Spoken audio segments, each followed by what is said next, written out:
Hello, everybody. I hope everyone can hear me nice and well. And welcome to today's webinar. We will be talking about our greenhouse air handling unit for us. You guys, my name is Duygu, and I will be your moderator. I work on the marketing team here at MCM Engineering, and I'm really excited to be introducing Can Kürekçioğlu.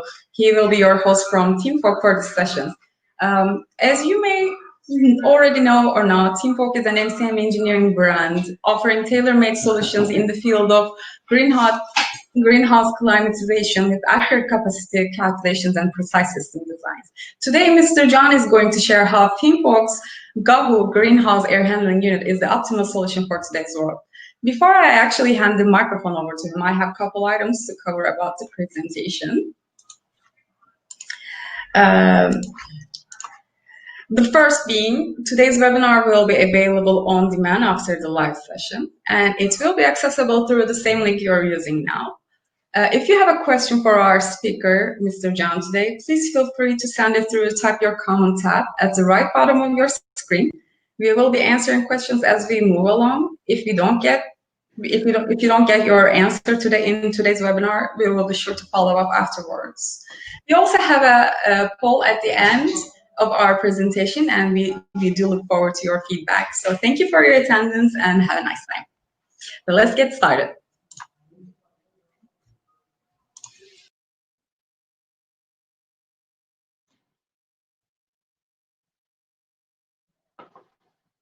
Hello, everyone. Welcome to today's webinar. I'm Can from Team Folk. It's a pleasure to have you here.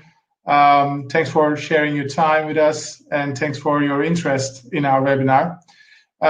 It is our brand new webinar. It's the first ever, so we kind of apologize in advance for any technical problems we might come across or any issues. So we all are going through quite a challenging time, to be honest. In the last couple of months, the world has changed a lot. I was in a webinar a couple of weeks ago, and one host said, if someone has asked me if all the restaurants will be closed 6 months ago, I would say he would be out of his mind. Well, that's the case, and now, thankfully, we are all getting back. Schools are reopening. The airline flights are going to resume slowly, starting from the couple of weeks later. So we'll see normalization, and this is a very good news. But of course, on the other hand, at the same time, we are going to see some upcoming changes. And these upcoming changes are going to change the way we work, change the way we live, and it's going to be on every aspect of our lives. We are going to take a look today on how we are going to see what are the near future trends, how we are going to, what are we going to expect? Probably we will, of course, try to understand and give an idea of our understanding. And of course, we're going to talk about the greenhouse air handling unit. We say it's a one-brick solution for multiple problems. We'll see how, in the end, we'll see how this machine is going to handle the new upcoming problems we might come across.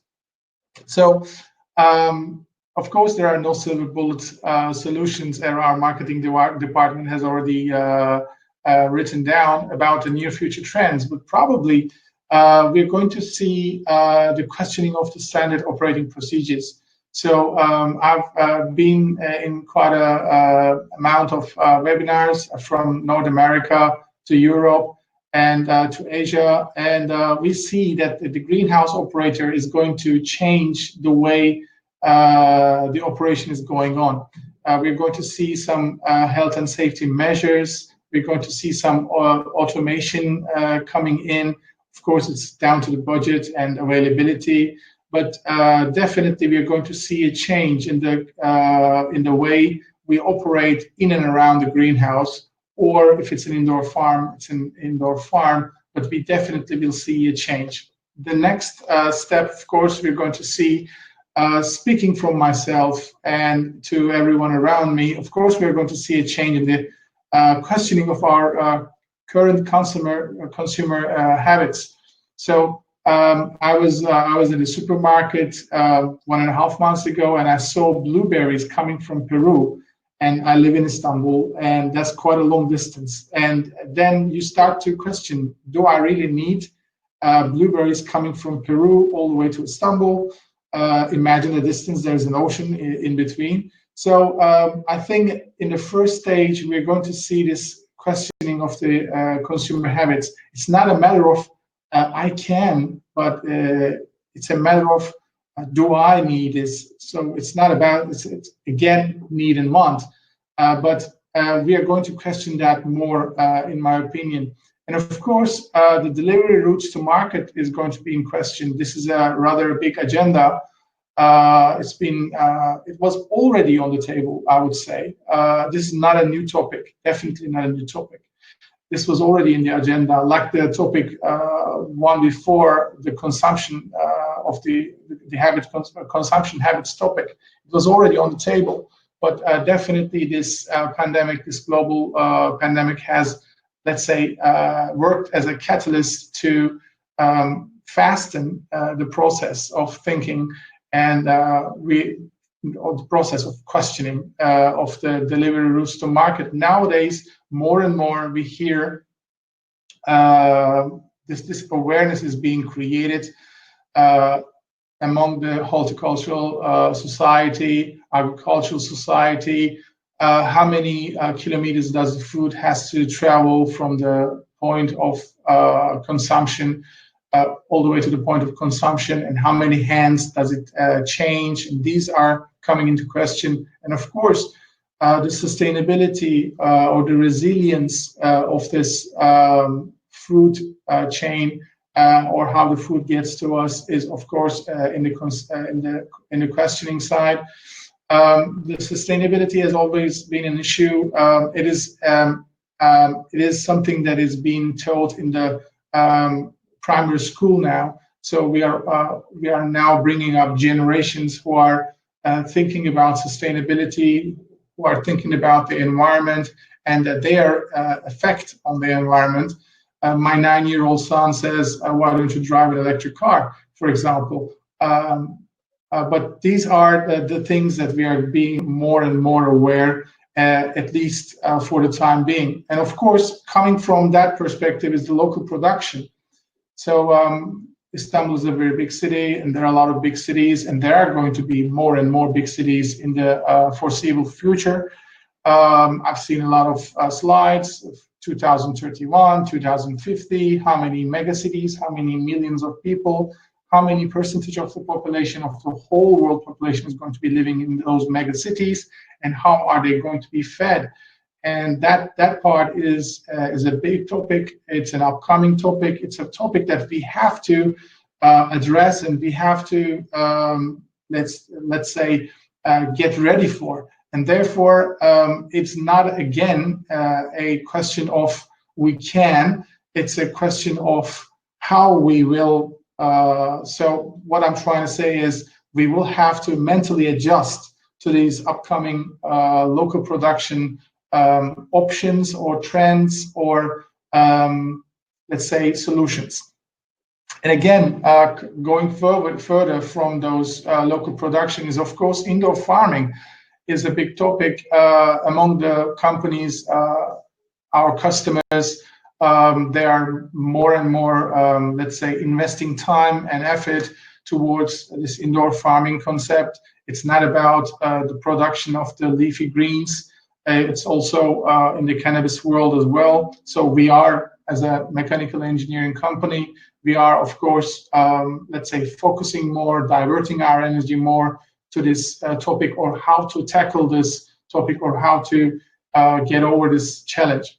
And on the greenhouse side or indoor side, at the same time, on the greenhouse side, there's this new upcoming challenge from the Western Europe, the zero residue production, which is again combined with the new set of SOPs, is going to be a challenge. Of course, it's going to bring a lot of technical challenges as well as operational challenges. So these are the challenges, these are the trends we would assume to be hearing more about, talking more about within 6 to 12 months. And the 6 to 12 months is coming from a survey that we have been through quite recently, and we expect as a community, we expect 6 to 12 months to get back to normal, our businesses to get back to normal. So it's actually a good time for us to sit down and think what we are doing right now, what we would be doing in this next 6 to 12 months, and getting mentally preparing ourselves for the next challenges or the next, let's say, step in our business environment. And of course, this pandemic has already brought up the trend and the need. They're all interlinked. So more localized, more resilient supply chain for weights and fruit, and more acceleration towards digitalization and automation, along with innovations thriving because they're going to find more funds towards their solutions. And of course, in the whole, people will have access to more healthy, they're already demanding. So some of the trends we're talking today are already, like I said, they're already on the table or were on the table. But during our, let's say, day-to-day running around, we weren't thinking about it too much or focusing about it too much. But now, all of a sudden, our world has changed dramatically. Don't get me wrong; it's the same world, it's the same, the same landscape outside. But the mental adjustment had to change, and we had, frankly, the ones who were fortunate enough to sit down at home, we had some time in our hands, and we invested that time. Of course, as a brilliant and intelligent species, we invested this time to ask questions and to find answers to those questions. So coming from that, of course, today's big topic is the greenhouse air handling unit, and actually what is a greenhouse air handling unit, and how, of course, the third part of the presentation is how does it fit to the current situation. So the point is, the greenhouse air handling unit, or simply GAHU, is a machine that is near your greenhouse or near your indoor facility that is controlling a lot of aspects, actually, of your production environment. And the reason why we have such a machine in the first place is, of course, the questions and the demand coming from the market, coming from our customers. Our customers' demands has created the urge in an engineering company like us, which has quite a substantial amount of HVAC background, to come up with such a solution. So I don't want to talk really too much about the machine. It's a machine that handles the air to create a sufficient atmosphere inside your greenhouse. It does it in a certain way. I will talk about it in the upcoming stages, but I just wanted to share you the section of the GAHU machine, so kind of a bare, situation, how it is made of. So it's not a we had a visitor in last year in Green Tech, and the lady called this machine the magic machine. So it's not a magic machine. It's just a machine, but that really works very efficiently and very smartly. So coming to that, it has the capabilities. Of course, it has a lot of capabilities that we are going to talk about. But it's a dehumidifier. It can heat up the air. It can cool the air down. It controls the temperature, the relative humidity, and the airflow, and it controls them simultaneously. So it can do a lot of things at the same time. And For example, if it detects that it's suitable to take the outside air, it will take the outside air instead of recirculating the greenhouse air. That's a very big bonus. And well, the way I like to think about it is it works 24/7 to keep your plants happy. So if you take your greenhouse as a factory, your workers are your plants. So we need to keep the plants happy. Your workers happy to get the best out of them, right? So therefore, if you think about it, this is a really very smart investment to keep your plants happy and to keep them away from stress, to keep them away from diseases, and to have a more healthier working condition in your greenhouse at the same time. So it works according to the vapor pressure deficit. I really am very sorry to keep it very short and use it as a VPD, but it's the basic difference between the vapor pressure in your plant's leaf and the vapor pressure in the air, and that's the difference.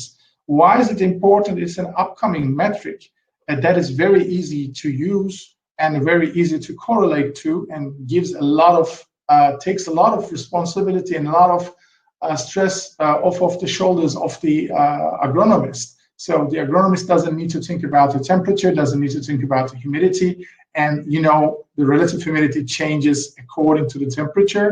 And on top you have your irrigation, and on top you have your fertigation, a lot of stuff that has to be taken care of the agronomist.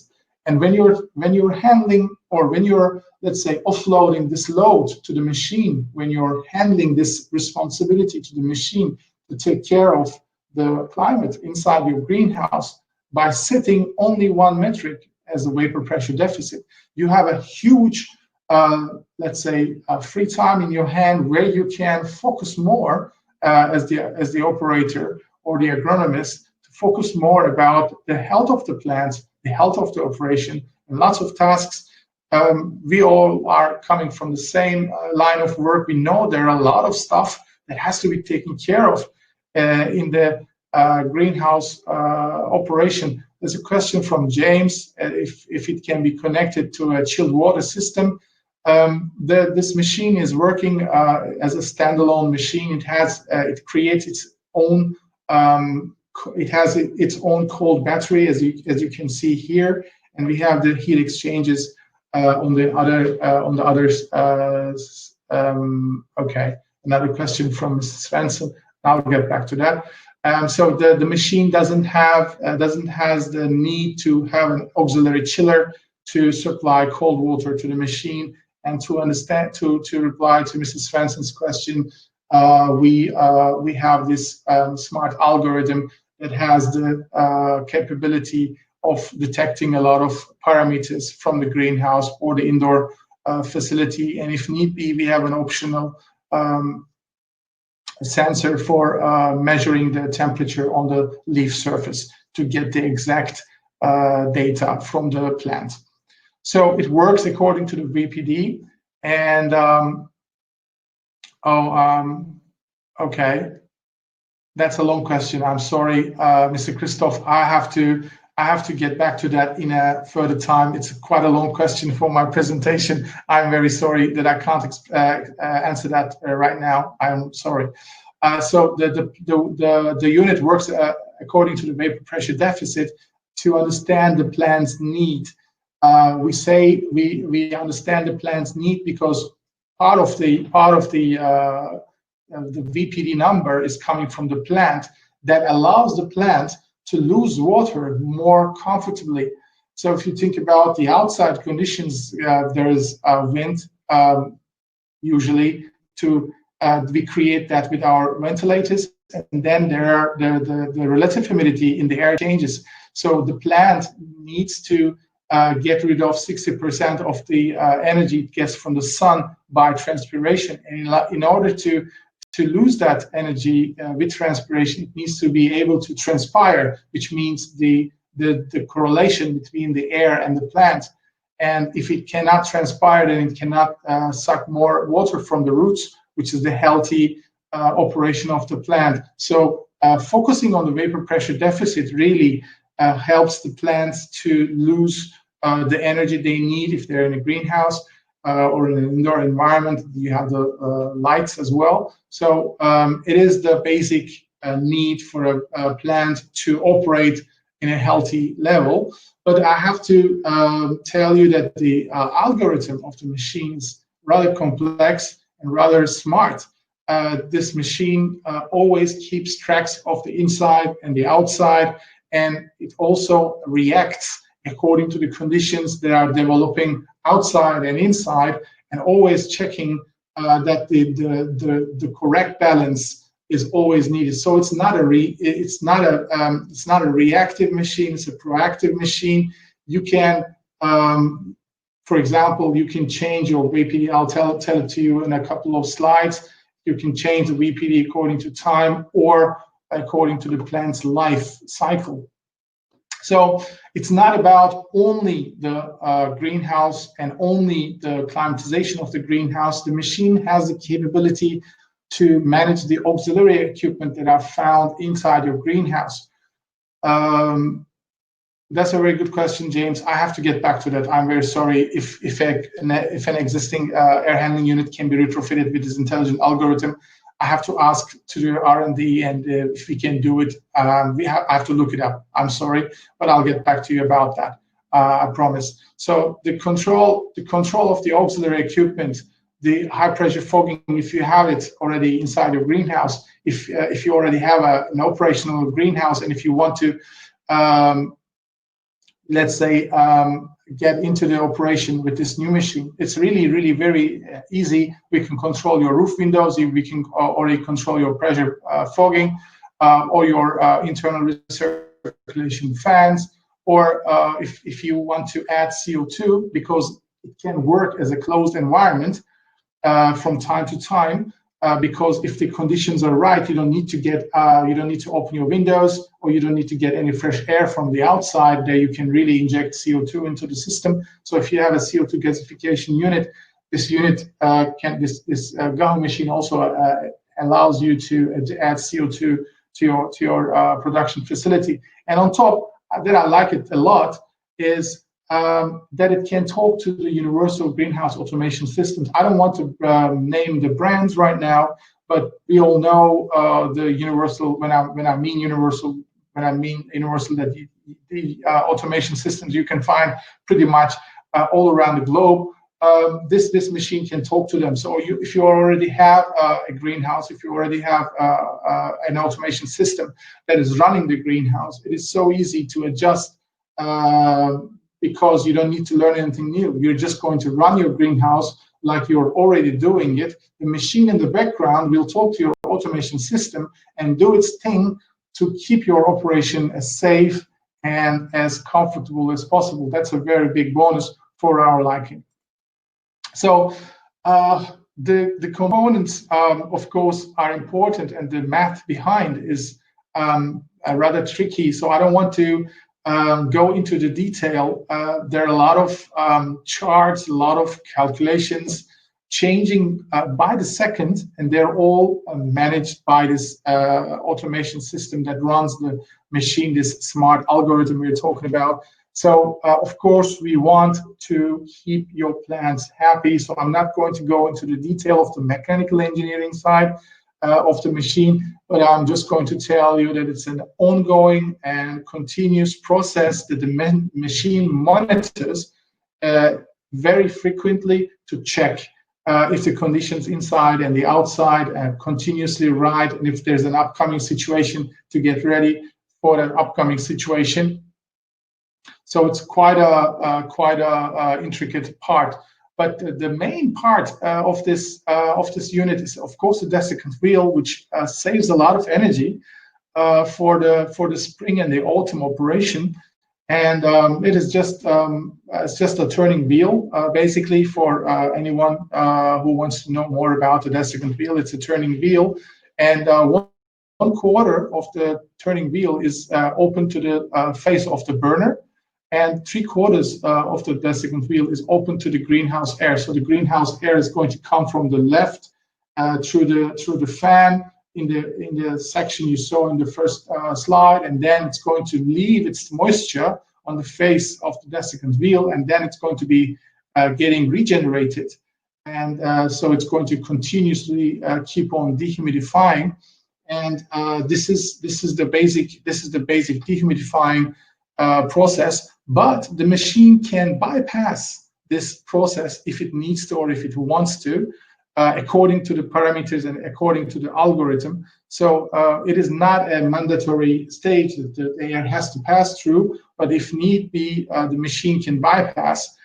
this stage and keep on working with the outside air, or it can change the amount of volume that passes through the surface of the desiccant wheel and get some part of the outside air. So it's not 100% fresh air and 100% inside air, but it can be continuously monitored and changed according to the conditions, which are much more favorable. And that's the intelligent part of the running automation. So of course, if it was designed to be a standalone automation system, and of course talk to the universal greenhouse automation systems. So it has some modes inside, which are very, very intuitive and very easy to use.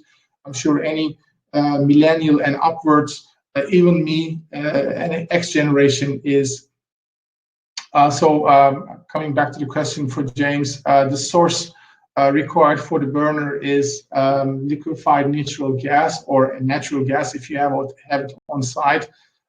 We don't have too much natural gas on site in Turkey, but we have LNG tanks to supply the natural gas to the system. There's another version that runs on the electrical heater.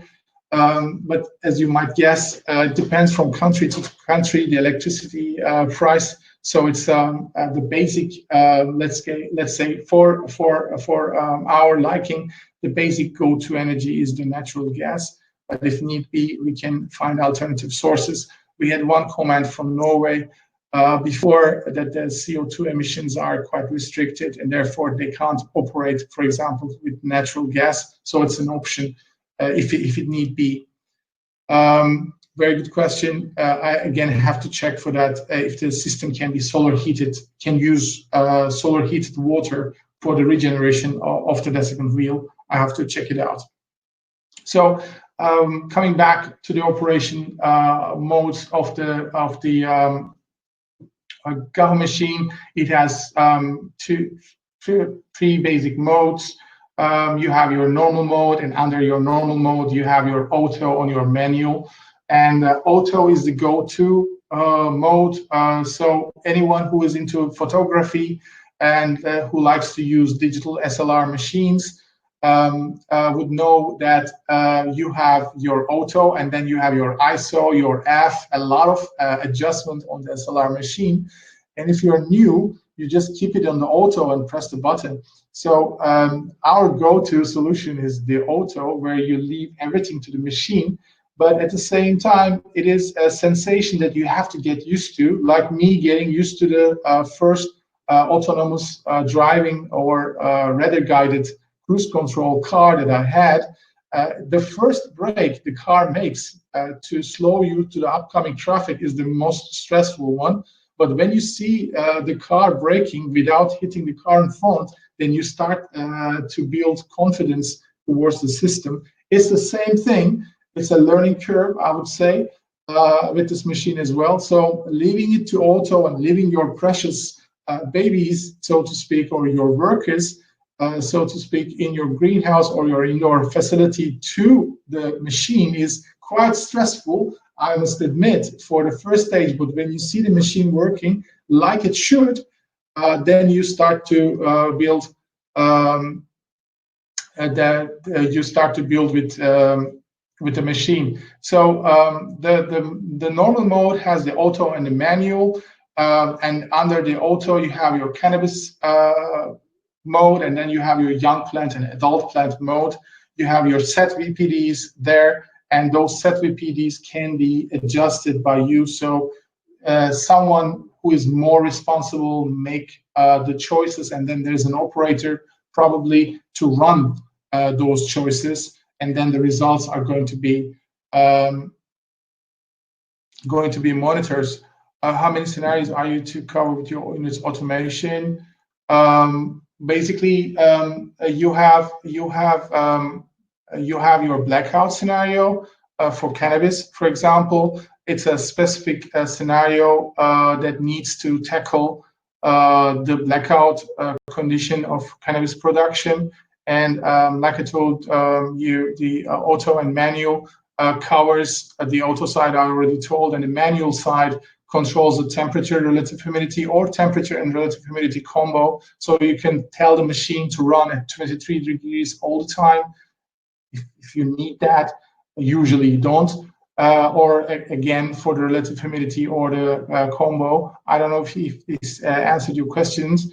And as I told you, the blackout is another scenario that triggers a lot of stuff inside the machine to prepare for the upcoming blackout situation. And then the time slot is just dissecting your day according to your times. So you want the machine to do something from, let's say, 6 a.m. to 8 a.m. and after 8 a.m. to 12, you want to do the machine to do another thing. So you're just programming the machine according to the time slots and telling the machine to do what you want exactly at that time. So plants are like us. They wake up, they go to work, and then they feed, and then they go to sleep. So they have to be triggered to do certain things, and this machine is, of course, going to help you do that. I'm not quite sure if I correctly understood your question and replied to your question, Mr. Hendricks. So these are the basic modes. Like I told you, normal, blackout, and time slot, and under normal you have the auto and the manual, and the rest is like I told you. Every screen is quite easy to understand. It is quite easy to understand. It's easy to toggle between the operational modes. Every mode has a separate and clear and easy to understand screen. There are also dedicated screens to find faults or to see the historical data. And all the screens are very intuitive and easy to operate. Like I told you, anyone who's a millennial or even a next generation can get into the operation of this machine. Anyone who has a smartphone in his hand can start to operate the machine, because the machine can be remotely accessed via your smartphone or a remote PC, laptop, any device that has an internet connection. So of course, the GAHU operation has the hardware part, we call it. The air has to be taken away from the greenhouse and has to be brought to the machine. And then after being processed, the air has to be brought back to the machine. And these are done by ducts. These ducts are carrying the air that is going to and back from the greenhouse. So you can see a picture on the left. You would see these ducts all the time. These ducts are usually found on the outside, or preferably found on the outside of the greenhouse. They are totally, let's say, climate-proof equipment and built to last. And at the same time, they're pre-insulated to cover the basic needs of the climatic condition you're in. That was one of the questions that I had prior. So going back, is the burner only for regenerating the desiccant wheel, or can be used also heating and bypassing the wheel? Very good question, Mr. Christoph. So the desiccant wheel is used to regenerate, the burner is used to regenerate the desiccant wheel, but it's a proportional burner. So it means that it is, again, part of this smart algorithm, or let's say it can be adjusted to the smart algorithm, and this means that let's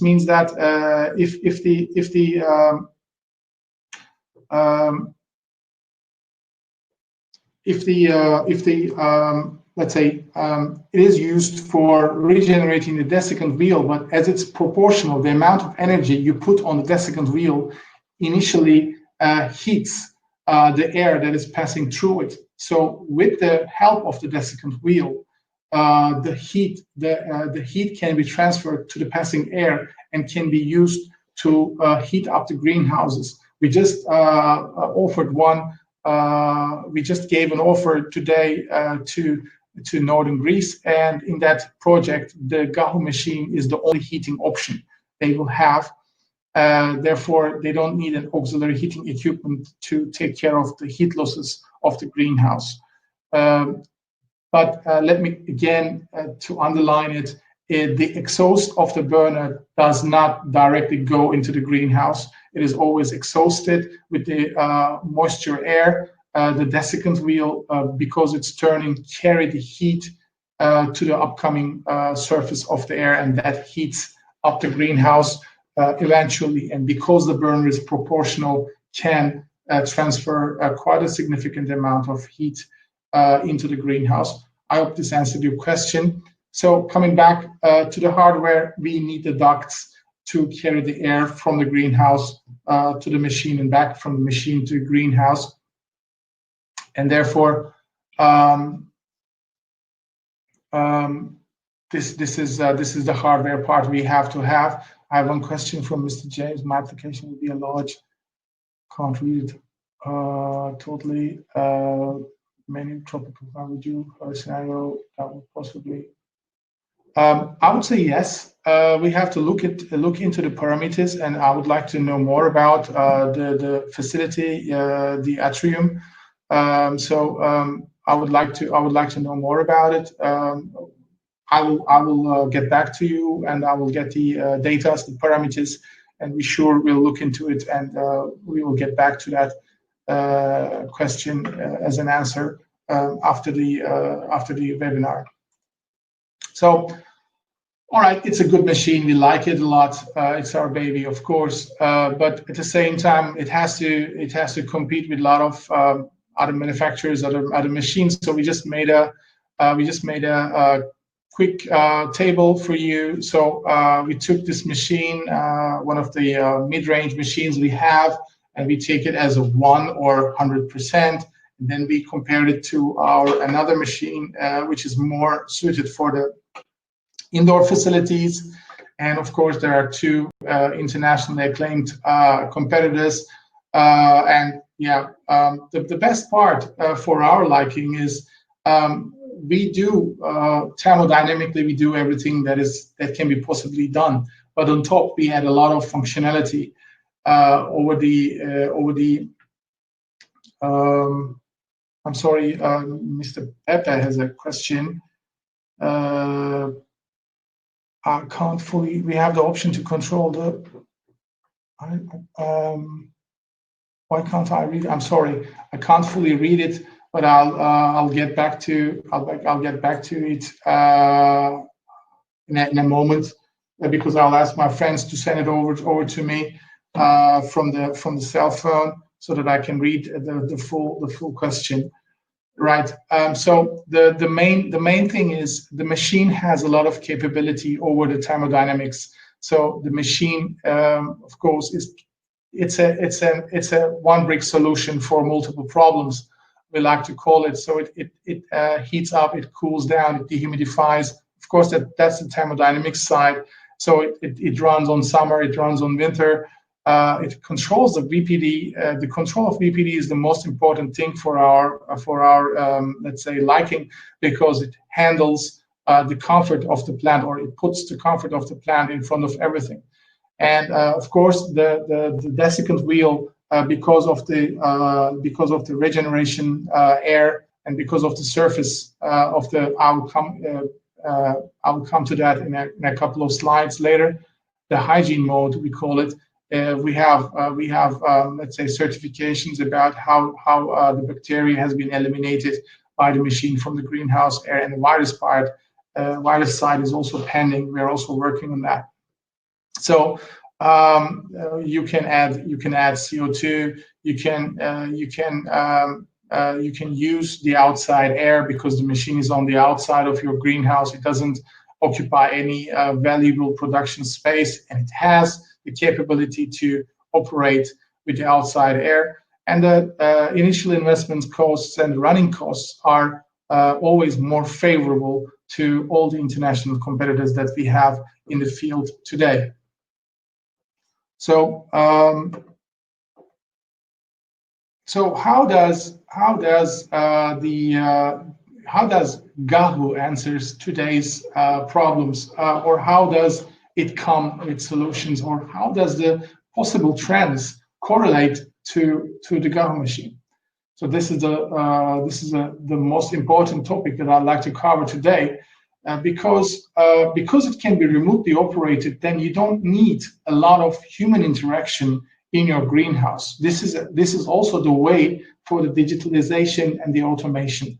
This is the very important aspect of this machine. We have designed the machine from ground up to be with minimal operational personnel. So a similar operation with a boiler and a chiller system that would produce cold water and hot water, and then carry those cold and hot water to the greenhouse with heat exchangers, with fans, to try to, let's say, climatize the inside of the greenhouse can be done.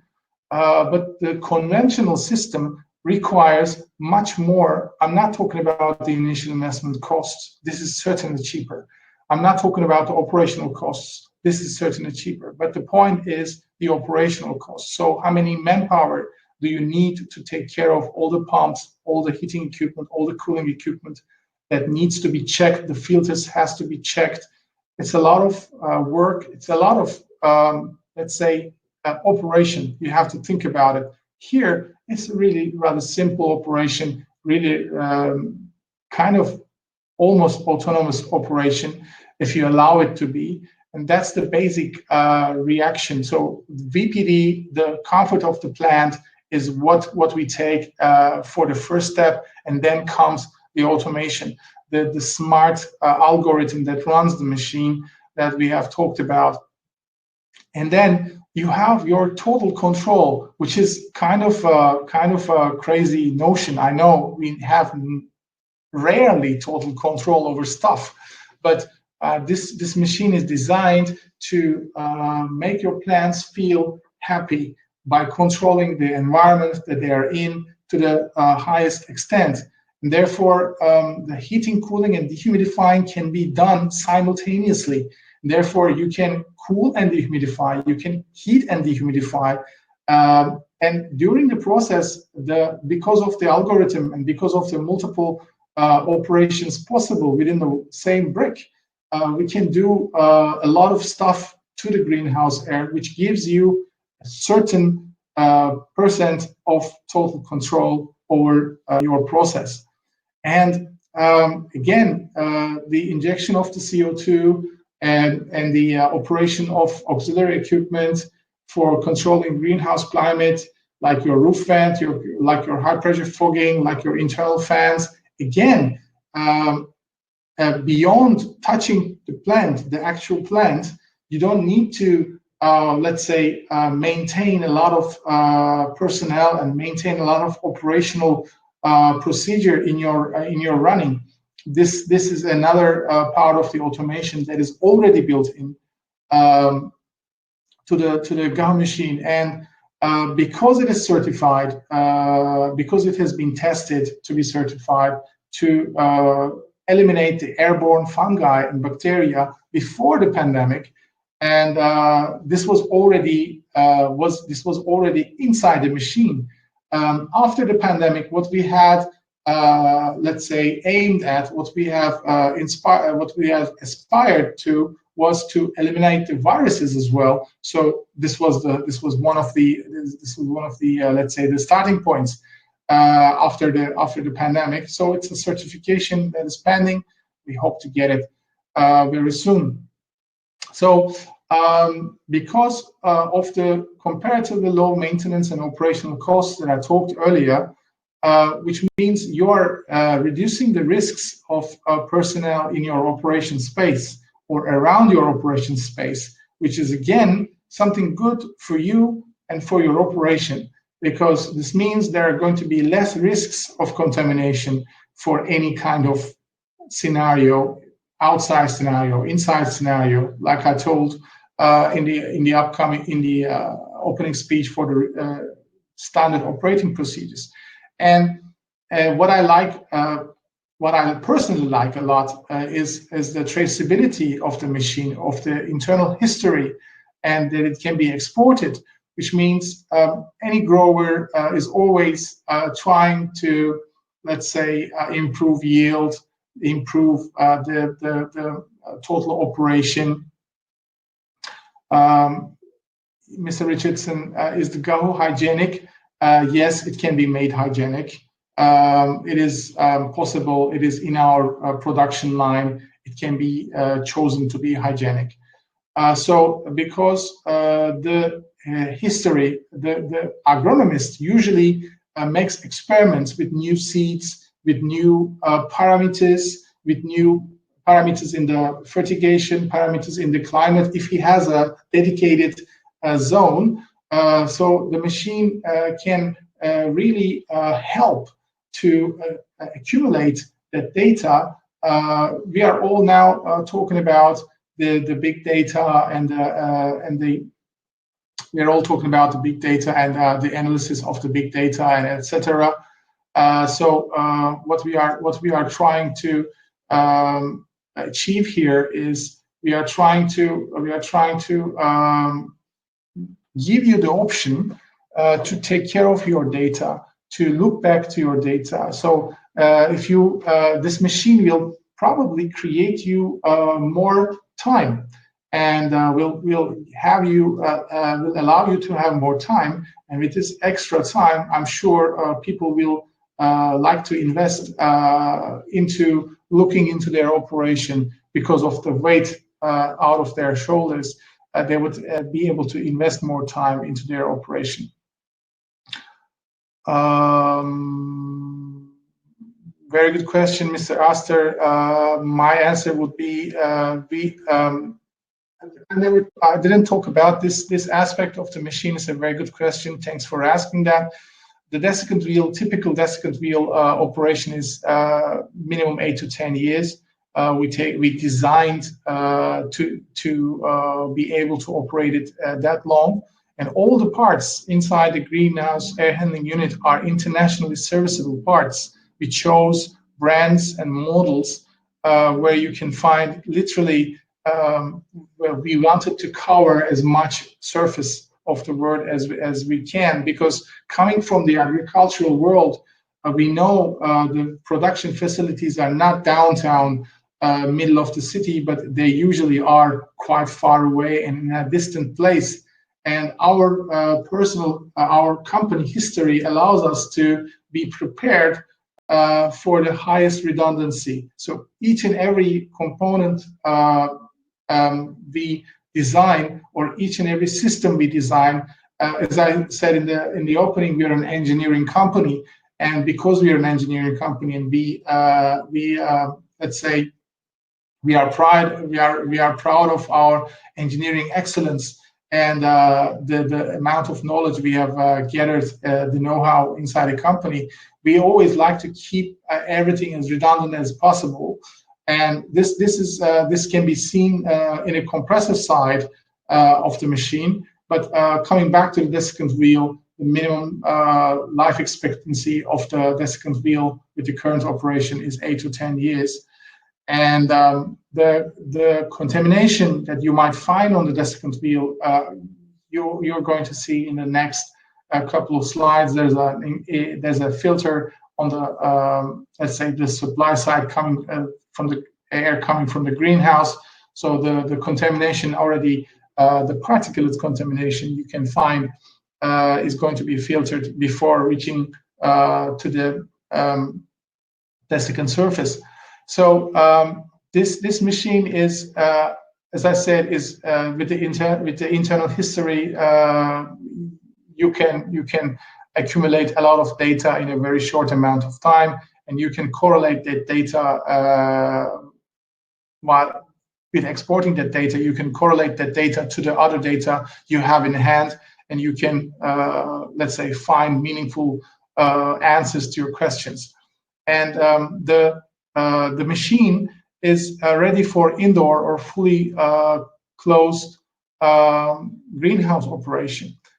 So if the conditions are right, the machine is going to, if the machine is connected to the top vents, the machine is going to close the top vents to keep the internal temperature and relative humidity the way it likes. Theoretically, it is basically ready for a fully closed greenhouse or ready for the indoor production. So this is not a plug and play machine. I have to admit that this is a machine tailor-made.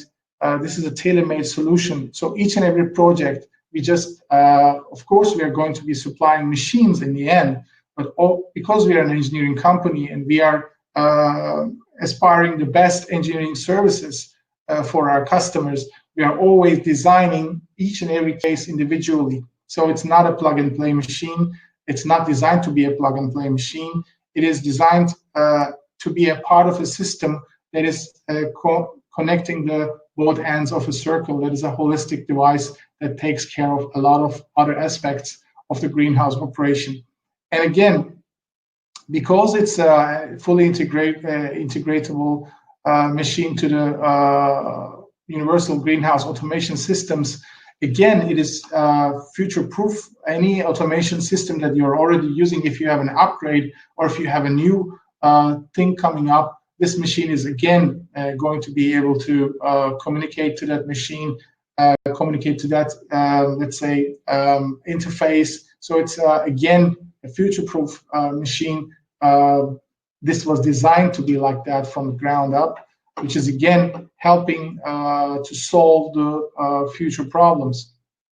So how is it a possible solution to eliminate? That was one of the questions we asked, and here you see the first filter we find coming from the return of the greenhouse. We have a lot of stuff, might have a lot of nasty stuff in there.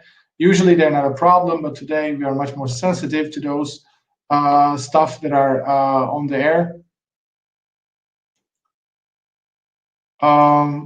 Mr. Turner, I read your question. Thanks for asking this. It's a very good question.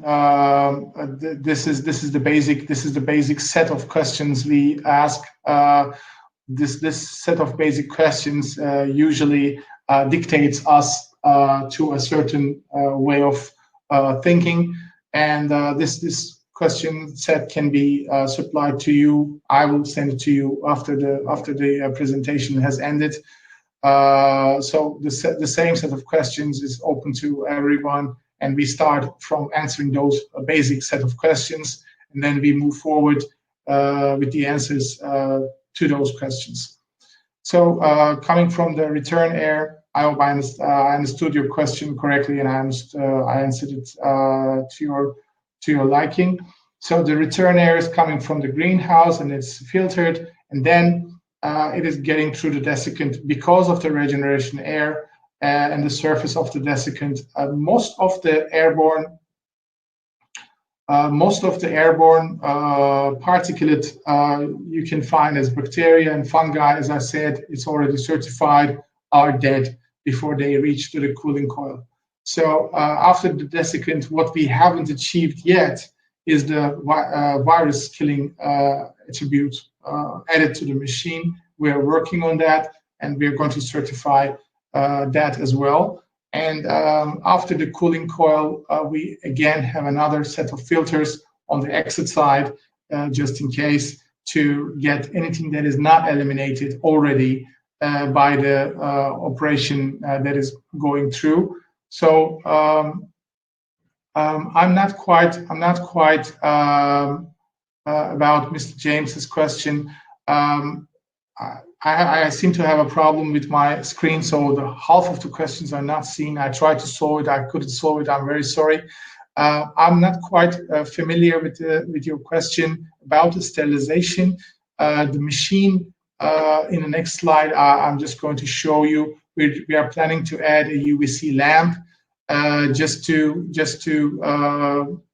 let's say to protect the long-term inside hygiene condition of the unit. So we don't want anything that is going to build up inside the machine and contaminate the machine for the operators or for the serviceman who is going to get into contact with the machine. So I'm not quite sure about the sterilization, if you were meaning something like this, or if you were talking to another specific question.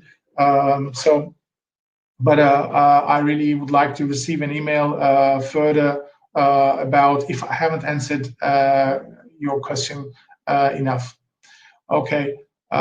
Is it possible to make a good greenhouse climate even though hot and humid outside condition with high radiation? Yes, sir. Your summer is more than 35 degrees and 80% relative humidity and light intensity is more than 800 watts. Well, that is possible. We have calculated and offered solutions to Qatar, to Central America, which is rather hot and humid. It's down to the amount of energy you want to consume, and compared to the energy you consume, how much yield you're going to get out of your greenhouse and what you're producing. So we as an engineering company, we always would like to make your operation as sustainable as possible. We aspire to find the best solution in terms of low carbon footprint and low energy consumption, which means, for example, if the outside climatic conditions allow us to do, we don't want the GAHU machine to be fully responsible for the whole operation. If the plant and the conditions for the cultivation allows, we might choose another system during the day for the greenhouse, and we might choose another system as the GAHU system for the night operation, for example. So in order to consume less energy, in order to achieve the right conditions. But with your condition, with 35 degrees and 80% relative humidity, I can completely say the evaporative cooling operation is not going to be very suitable for the day operation. And the high light intensity will require a lot of energy consumption over the machine. Can it be done? Yes, it can be done, but at a price. And we are again going to allow you to question if this operation is going to be feasible for your economic benefits and interests. So that will be concluding my presentation for today. I hope you enjoyed this. I did a lot. I thank you a lot for giving me this opportunity to share this time with you. I really enjoyed your questions a lot. And please don't forget to follow us on LinkedIn, and please hit us with your questions. You can find us under the teamfolk.com webpage. We like to hear more about your questions, and we like to answer them. Coming back to Mr. Jim's and Mr. Hendricks' questions. Yes, I can talk you through the order process. How long does it take? Well, it typically takes from the handshake and the transactions completed. We take 4 to 6 weeks for the startup of the first machine leaving the factory. And Mr. Jim asked a question: are we capturing and recycling condensate? No, sir, we haven't looked into it. It's a possibility. It sure can be done, but we haven't received such a request yet from our customers. Again, I thank you a lot, and I leave the word to Duygu. And please, again, don't forget to follow us on LinkedIn. Thank you. Bye-bye. Thank you, John, for the throughout explanation of what our GAHU can do for our potential customers per se. And thank you for all our attendees for their to-the-point questions. Before you guys take off, I would like to ask for your answers for this poll that I'm just starting right now. If you'd be so kind to just give your answers to us, it would be much appreciated. So hope to talk to you soon again.